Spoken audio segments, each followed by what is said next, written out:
కుప్పం నియోజకవర్గం తెలుగుదేశం పార్టీకి కంచుకోట. టీడీపీ అధినేత నారా చంద్రబాబు నాయుడు రాజకీయ అడ్డా కూడా. అంటే వైఎస్ కుటుంబానికి పులివెందుల నియోజకవర్గం ఎలాగో టీడీపీకి కుప్పం అలాంటిది. కాకపోతే ఒక్కటే తేడా, పులివెందుల నియోజకవర్గంలో రెడ్డి సామాజిక వర్గం ఓట్లే ఎక్కువ కాగా కుప్పంలో కమ్మ సామాజిక వర్గ ఓట్లు 4% లోపే. అంతేకాదు, కుప్పం నియోజకవర్గంలో కమ్మ సామాజిక వర్గ ఓట్ల కంటే కూడా రెడ్డి సామాజిక వర్గ ఓట్లే ఎక్కువగా ఉండడం కూడా చర్చనీయాంశమే. అయినా సరే కుప్పం నియోజకవర్గంలో 1983 నుండి, అంటే టీడీపీ ఏర్పాటైన నాటి నుండి టీడీపీ తప్ప వేరే పార్టీ గెలవలేదు. ఇక 1989 నుండి 2019 వరకు చంద్రబాబు నాయుడు వరుసగా 7 సార్లు గెలిచారు. అప్పట్లో వైఎస్ హయాంలో చంద్రబాబును ఓడించేందుకు విశ్వ ప్రయత్నాలు చేసినా చంద్రబాబు నాయుడు గెలుస్తూనే వచ్చారు. ఇక్కడి నుండే గెలిచి 14 ఏళ్లు ఉమ్మడి ఏపీ సీఎంగా, 3 సార్లు ప్రతిపక్ష నేతగా కూడా రికార్డ్ క్రియేట్ చేశారు. ఇక ఈసారి ఇక్కడ చంద్రబాబుని ఓడించాలనే లక్ష్యంతో వైసీపీ సర్వశక్తులు ఒడ్డుతోంది. అయితే గెలుపు విషయంలో టీడీపీ శ్రేణుల్లో ధీమా ఉన్నా కొన్ని అంశాలు టెన్షన్ పెడుతున్నాయి. ఈ నేపథ్యంలో కుప్పం నియోజకవర్గానికి సంబంధించిన అంశాలను తెలుసుకుందాం. ముందుగా నియోజకవర్గం గురించి సంక్షిప్తంగా తెలుసుకుందాం. చిత్తూరు జిల్లాలో ఈ నియోజకవర్గం ఉంది.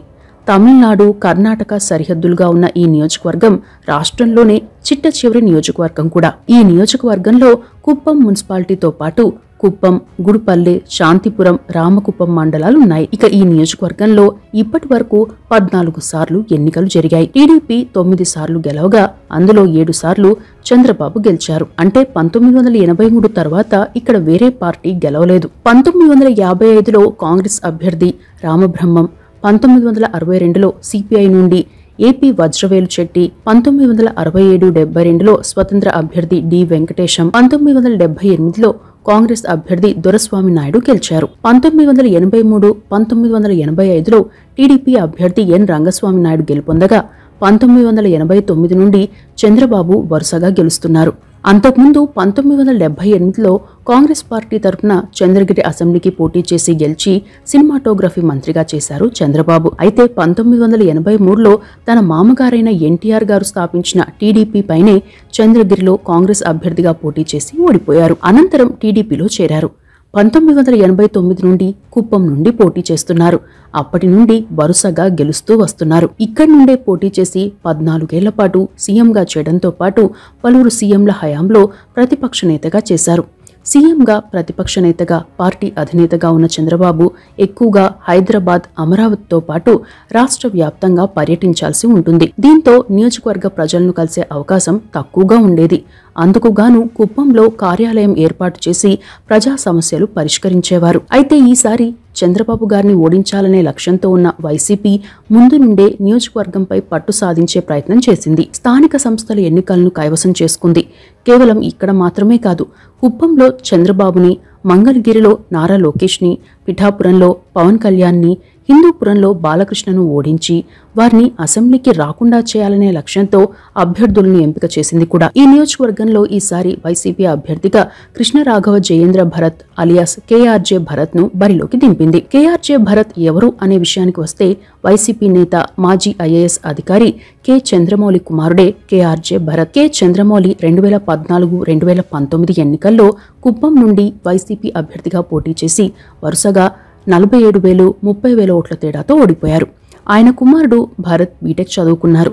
తండ్రితో పాటే రాజకీయ కార్యక్రమాల్లో పాల్గొనేవారు. 2019 ఎన్నికల్లో చంద్రమౌళి భార్య పద్మజ, ఆయన కుమారుడు కేఆర్జే భరత్ ప్రచారం చేశారు కూడా. గత 2 సార్లు పోటీ చేసిన కె చంద్రమౌళి గారు నియోజకవర్గంలో గుర్తింపు తెచ్చుకున్నారు. పార్టీ నియోజకవర్గ ఇన్ఛార్జిగా పనిచేశారు. అయితే కె చంద్రమౌళి 2020 ఏప్రిల్ 17న కన్నుమూశారు. దీంతో ఆయన కుమారుణ్ణి ఎంపిక చేస్తే గెలుపు సాధ్యమని భావించింది వైసీపీ. అందుకోసం ముందుగానే నియోజకవర్గంలో వ్యూహం పన్నింది కూడా.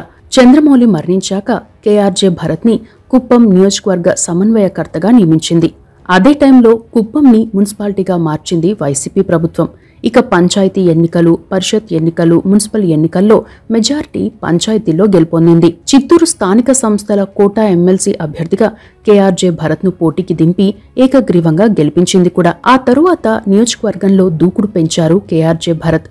రాష్ట్ర వ్యాప్తంగా టీడీపీ పార్టీ కార్యక్రమాల నేపథ్యంలో చంద్రబాబు నాయుడు బిజీగా ఉండడంతో నియోజకవర్గంలో తక్కువ సార్లు అందుబాటులో ఉండేవారు.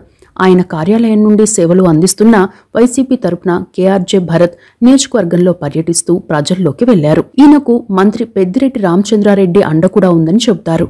ఇప్పటికే నియోజకవర్గంలో టీడీపీ అసంతృప్తి నేతలను తమ వైపుకు తిప్పుకున్నారు. ఇక ప్రస్తుతం టీడీపీని టెన్షన్ పెడుతున్న మొదటి అంశం ఏంటనే విషయానికి వస్తే 1989 తర్వాత మళ్లీ 2019లో వచ్చిన మెజార్టీనే అందుకు కారణం. 1989లో తొలిసారిగా ఇక్కడ చంద్రబాబు పోటీ చేశారు.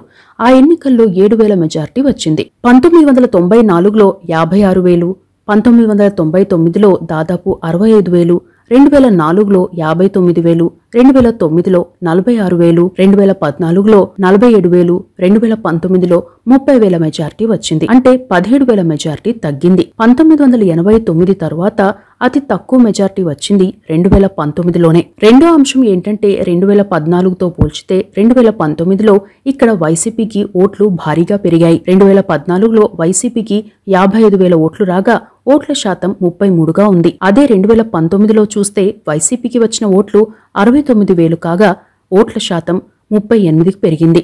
అంటే 14,000 ఓట్లు.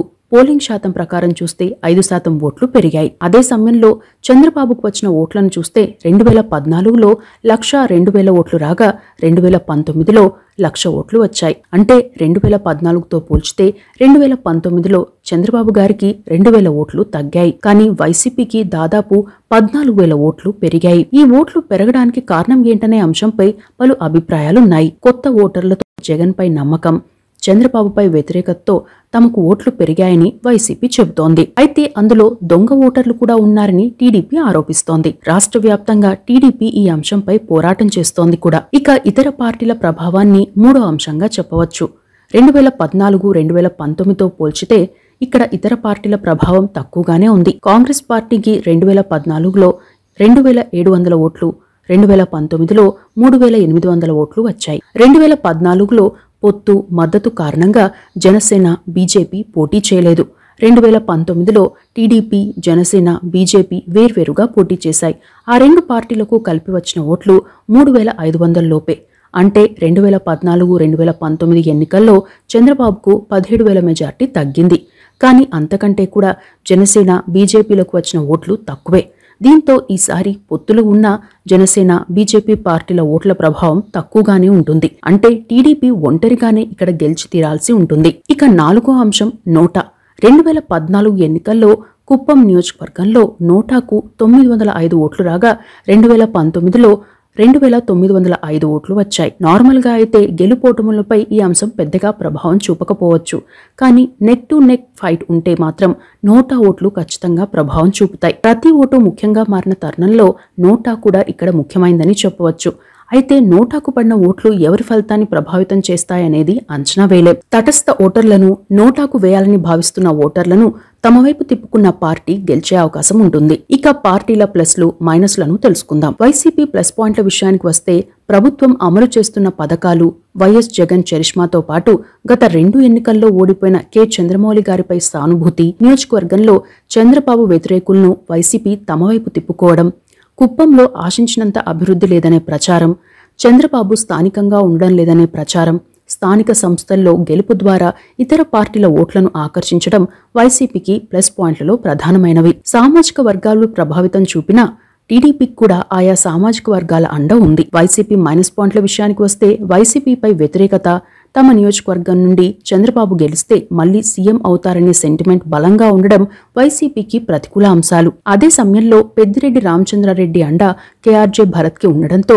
పెద్దిరెడ్డి అండ్ కో జోక్యం నియోజకవర్గంలో ఎక్కువ అవుతుందనే అంశంపై మిశ్రమ స్పందన వ్యక్తమవుతోంది. అంతేకాకుండా ప్రశాంతంగా ఉండే కుప్పం నియోజకవర్గంలో గతంలో ఎన్నడూ లేని రీతిలో వివాదాలు, కొన్ని ఘర్షణలు చోటు చేసుకోవడం కూడా ఓటర్లను ప్రభావితం చేస్తుందని చెప్పవచ్చు. 1955 నుండి కుప్పం నియోజకవర్గంలో ఈ స్థాయిలో వివాదాలు, ఘర్షణలు లేవని, 2019 తర్వాత వైసీపీ అధికారంలోకి వచ్చాకే ఇవన్నీ పెరిగాయనే చర్చ నడుస్తోంది.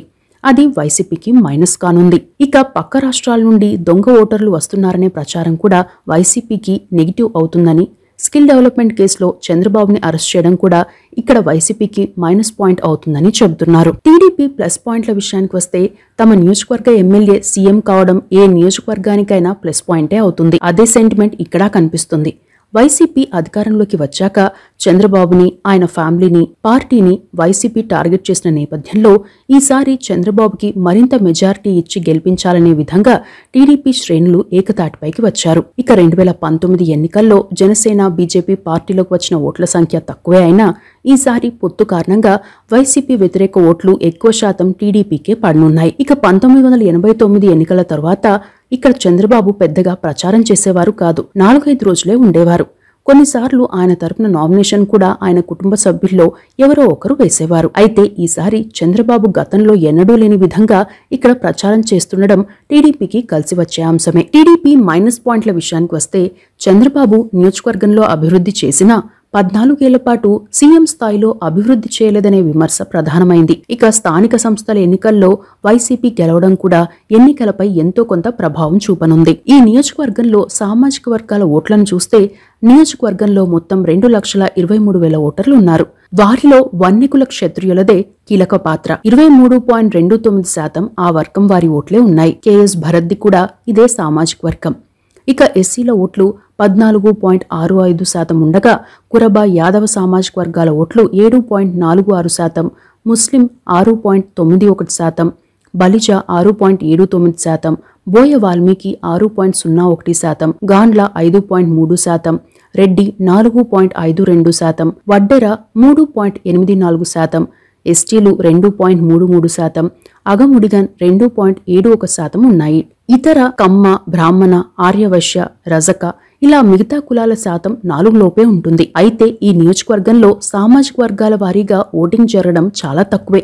దీంతో ఇక్కడి గెలుపోటముల్లో సామాజిక వర్గాల ప్రభావం పెద్దగా ఉండదని చెబుతున్నారు. మొత్తం మీద రాష్ట్ర రాజకీయాల్లో కీలకమైన కుప్పం నియోజకవర్గంలో ఈసారి చంద్రబాబు గెలిస్తే వరుసగా 8 సార్లు గెలిచిన అతి తక్కువ మంది నాయకుల్లో ఒకరిగా నిలుస్తారు. మరోసారి సీఎం అవుతారు. ఇక ఇక్కడ వైసీపీ గెలిస్తే దాదాపు 40 ఏళ్ల టీడీపీ రికార్డును బద్దలు కొట్టినట్టు అవుతుంది. ఇవి కుప్పం నియోజకవర్గానికి సంబంధించిన అంశాలు.